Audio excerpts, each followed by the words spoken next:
Let's turn back to the major indexes. Joining me now is Eddie Gabor. He's the co-owner at the Key Advisors Group. Eddie, it's always good to see you. We've got a mixed day on Wall Street, but we do have record highs for the NASDAQ and the S&P 500.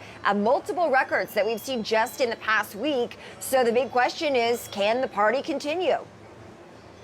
Yes, we think we're going to see a melt up through the month of July, and that's probably going to be the short-term peak in the market. I've been very, very bullish for the last 12 months, really in regards to the cyclicals and recovery plays and oil. But we think we're going to hit peak GDP, peak earnings this quarter, and those numbers obviously are going to be reported in July. And then I think the Fed is going to be in a very tough spot where they're not going to be able to ignore the inflationary pressure that's going to be reported on these numbers. So I don't believe the market is properly pricing in the Fed tightening sooner than later. So we actually expect to see a 10 to 15% drop in the equity markets, is our opinion, once we hit that peak number. And we expect that sell-off to probably start late third quarter. So we think we're going to peak here next month. We will get a melt up in our opinion. But we right now are going to start slowly becoming more defensive in our equity holdings for our clients to hopefully fully de-risk by the end of July on the equity side. So it's always good to get your take on this, Eddie. I know you have a big picture view and you're looking at sectors, growth sectors, defensive stocks, or value names, as you mentioned. And when we spoke at the beginning of this year, you were calling for a pullback then sometime in the first quarter. We did get it. I mean, it was, small relatively speaking. We didn't enter correction territory for the major indexes, but we did see it toward the end of the first quarter. And I think a lot of people do have their eyes on a potential pullback at some point this year. Maybe it doesn't happen this summer, but at some point this year. That's been a consistent commentary that we've heard from market guests on the show. So when you say that you go defensive, what names, what sectors are you buying?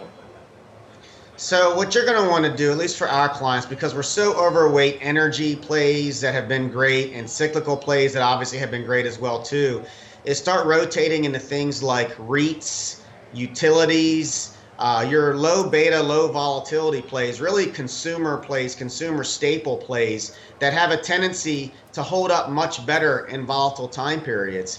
Because again, being overweight cyclicals have been very, very rewarding for portfolios. But at the end of the day, I would rather de-risk early and miss a few points up than be late and really take a big, big hit financially. Obviously, we could be wrong, but right now, that's really our stance. Yeah, it never looks good when you look at that portfolio, which I know a lot of people have done during this pandemic, and it's significant losses, even versus an incremental gain.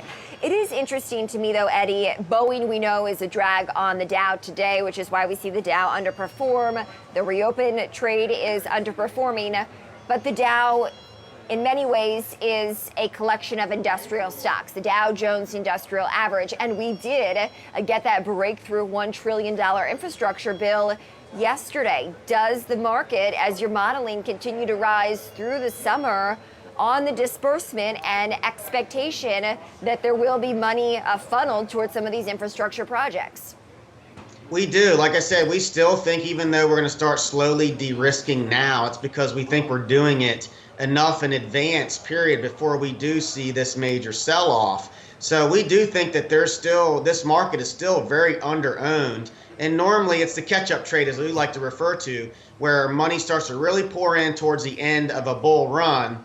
And now I want to be clear. We expect that 10 to 15% drop to start in the third quarter. We're going to be buyers of that if we get that double-digit drop, because fundamentally, economically, things still look really good. But again, we think we're going to be in a high inflationary environment, and we don't think inflation is transitory.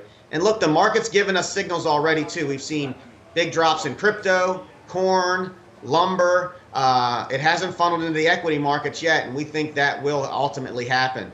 It is fascinating to see how inflation concerns, at least in the day-to-day stock market, have ebbed since we got that latest Fed decision, which, by the way, said that rates would rise sooner rather than later, sooner than certainly what the Fed had projected back at its March meeting in 2023 versus at least 2024.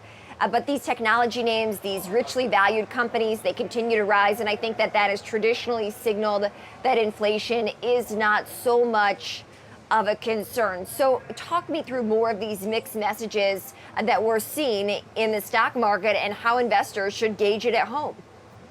You're right. The market is sending mixed messages for sure, and it's difficult as an investor to navigate through that. But when we take a look at the inflationary data, while we respectfully disagree with the Fed in regards to transitory, yes, some things will be transitory, but when you look at the scope of inflation, I don't see oil prices going back down to the 40s anytime soon. As a matter of fact, we expect it to hit $100 sometime next year. And housing, there's been a moratorium on rent increases since this pandemic. Rents are going to go up, and that is a big part of how inflation is calculated. And you factor housing in general. Housing prices have gone through the roof. So the fourth component is labor costs. The labor costs have gone up tremendously as business owners are finding it very hard to fill spots. As labor costs go up, those price of those goods get passed to the consumer. So we don't see labor costs going down, we don't see oil going down, and we see rents and housing going up. So lumber could come down and corn can come down, but overall, our inflation is still going to be significantly higher, even with some of the transitory data, than what it traditionally is. And that's not priced into the market. So that's why the Fed, in my opinion, is going to have to tighten sooner than what they're leading the market to believe. Okay, certainly we do anticipate that at least we'll get advance notice from the Fed. And again, in just a 3-month time window, they did say that they'll be tightening sooner. And so perhaps 3 months from now in the next quarter, we could hear a similar message and see that time frame moved up. So 3 straight days of record gains, of record highs, that is, that we see for the S&P 500, according to Kathy, who's our executive producer on this show. There's one other thing, Eddie, that I want to get your take on, and that is Virgin Galactic and this space sector in general. Virgin Galactic, huge gains that we saw at the end of last week after it was approved by the FAA to send passengers to space. Now, we know Jeff Bezos is launching into space July 20th. Still TBD whether or not Richard Branson can beat him there. That is its own race that we're observing. Virgin Galactic shares down just a little bit today. But with billionaires launching themselves into space and space tourism, even the broader space economy more so in focus and crystallized on a daily basis, is that a sector that you're interested in? So we haven't invested in that sector for our clients just because it's too speculative, in our opinion, for our client base and their risk tolerance. Do I think you're going to see more and more money invested in this space? I do. So the future is probably bright here, but it's still very early innings in regards to this. So as an investor, I think you have to be very cautious when you go into this to have the right risk tolerance because of the volatility. I mean, you talked about that stock. I mean, if you look at its chart, it's been all over the place. And I think the one thing it does have going for it is the Reddit crowd, right? That is very intriguing for the Reddit crowd. And that is part of the component that has helped drive some of those stocks.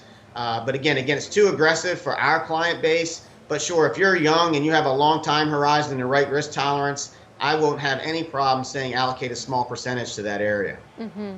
So if space is too speculative for your clients, Eddie, with billionaires getting launched into space, I'm assuming some of these meme stocks are too speculative for you as well. But I'm just curious, with your client base that is looking for more consistent returns, are you positioning your portfolio to protect them from the next Reddit stock, from the next pick among traders on the Wall Street Bets community?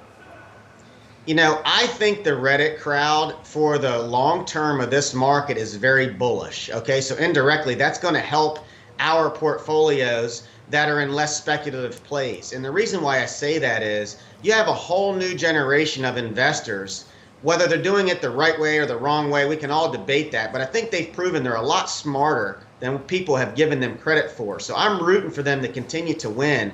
But big picture, there's trillions of dollars that are going to be transitioning over the next several years from the baby boom generation to this Reddit crowd.